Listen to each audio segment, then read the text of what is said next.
గజ్వేల్ నియోజకవర్గం ములుగు గ్రామంలో BRS senior నాయకులు మాజీ డీసీసీబీ డైరెక్టర్ కేసీఆర్ నమ్మిన బంటు వారి ప్రిశిష్యులు అయినటువంటి భట్టు అంజిరెడ్డి కేసీఆర్ వివాహ వార్షికోత్సవ దినోత్సవం సందర్భంగా కుటుంబ సమేతంగా గ్రీన్ ఇండియా ఛాలెంజ్ హర్తసేన ఆధ్వర్యంలో మొక్కలు నాటారు.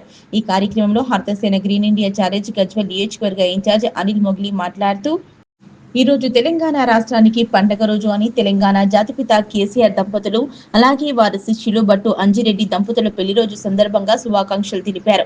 ఈ సందర్భాన్ని పురస్కరించుకుని మొక్కలు నాటినటువంటి భట్టు అంజిరెడ్డి దంపతులకు కృతజ్ఞతలు తెలియజేశారు. ఈ గొప్ప కార్యక్రమాన్ని తీసుకువచ్చినటువంటి మాజీ రాజ్యసభ సభ్యులు జోగినపల్లి సంతోష్ రావుకి ప్రత్యేకంగా ధన్యవాదాలు తెలిపారు. అందరికీ నమస్తే. ఈరోజు తెలంగాణ రాష్ట్రానికి ఒక పండుగ రోజు, ఒక మంచి సుదినం. ఎందుకంటే తెలంగాణ రాష్ట్ర జాతిపిత, తెలంగాణ రాష్ట్ర తొలి ముఖ్యమంత్రి వర్యులు, అలాగే రాబోయే కాలానికి తెలంగాణ అంతటికి కూడా రాబోయేటువంటి నెక్స్ట్ ముఖ్యమంత్రి గారైనటువంటి కల్వకుంట్ల చంద్రశేఖరరావు గారి, అలాగే శోభమ్మ గారి వివాహ దినోత్సవం సందర్భం నుంచి ఈరోజు మొక్క నాటడం జరిగింది. గజ్వేల్ నియోజకవర్గంలో మొక్క నాటడం జరిగింది. అండ్ దాంతోపాటు ఈరోజు మరొక గొప్ప విషయం ఏంటంటే, సార్కి కేసీఆర్ గారికి అత్యంత సన్నిహితులు, నమ్మిన బంటు గత 20 సంవత్సరాల నుంచి కూడా సార్తో మమేకమైనటువంటి మా గజ్వేల్ నియోజకవర్గ youth leader, young dynamic senior leader అయినటువంటి భట్టు అంజిరెడ్డి మాధవి గారి వివాహ వార్షిక దినోత్సవం కూడా ఈరోజు కావడం మరొక గొప్ప విశేషం.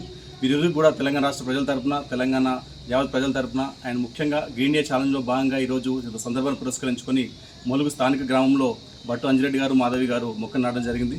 వారికి మా అందరి తరపున కూడా ఒకసారి ప్రత్యేకంగా హార్దిక వివాహ వార్షిక దినోత్సవ శుభాకాంక్షలు తెలియజేస్తూ, ప్రతి ఒక్కరు కూడా ఎలాంటి శుభకార్యాలైనా గ్రీన్ ఇండియా ఛాలెంజ్లో పాల్గొని మొక్కలు నాటాల్సింది కోరుకుంటూ, మాకు ఈ అవకాశం ఇచ్చినటువంటి రాజ్యసభ సభ్యులు జోగినపల్లి సంతోష్ రావు గారికి ప్రత్యేక కృతజ్ఞతలు తెలియజేస్తూ, అలాగే మా రాష్ట్ర కోఆర్డినేటర్ వర్యులు, సిద్దిపేట జిల్లా వర్యులు అయినటువంటి శ్రీ చెప్పాల రాజేశ్వరరావు గారికి ప్రత్యేక కృతజ్ఞతలు. Thank you so much.